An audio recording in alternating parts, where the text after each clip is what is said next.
Казанның 87-нче мәктәбендә пешерүчеләр элек җитмәгән, хәзер җитә. 1 ел элек хезмәт хакын күтәрү ярдәм иткән.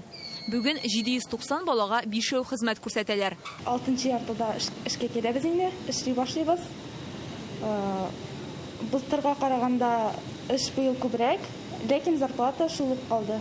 1 ел элек мәктәп ашханасы пешерүчеләрнең хезмәт хакы 7000 тирәсе була. Хәзер 17000. Быелдан бушлай булгач башлангычлар 100% ашый. Икенчегә дә керәләр. Пандемия сәбәпле балаларны көн дәвамында берничә сыйныфлап кына ашаталар. Эш арткан, мәшәкате күп, хезмәт хакы аз булганлыктан Казан буенча мәктәп ашханалары кадрлар белән 93%-ка гына тәэмин ителгән. Шуңа хезмәт күрсәтүдә аксый. Зарлар кимесә дә бөтенләй бетмәгән. Все поступившие обращения были обработаны. Быелгы уку елы башыннан килгән мөрәҗәгатьләр буенча әтияниләр ризык сыйфаты, тәме, мәктәп менюсында булган ризыктан зарлана. Ашларның суынган булуы бигрәк тә ризасызлык тудыра.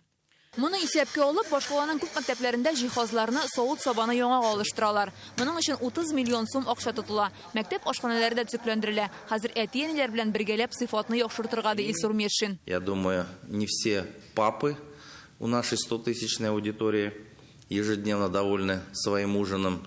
То перегорело. Минем уйлавымча, күп кенә әти-әниләр дә үз кичке ашлары белән тулысынча канәгать түгелдер. Каядыр яна, каядыр көя бит. Балалар өчен тәмле ризык ул чипсы, кока-кола, сосиска, шоколад. Алар өчен аш, парда пешкән кәтлит деликатес түгел. Шуңа туклану мәсьәләсендә без бөтенебез бер йодрык булып эшләргә тиеш. Туклануга кагылышлы моңзарларны һәр мәктәп ишек төбенә торган менә шу журналга яисә тартмага салып калдырырга була. Әти-әниләр сүзе бу эштә иң үтемлесе. Шулай зарлана торгач, күп кенә мәктәпләрдә менюда нәрсә күрсәтелүе белән нәрсә ашатулары туры килә башлаган. Алга таба да ашлар суынмас, кайнар булыр дип ышаныйк.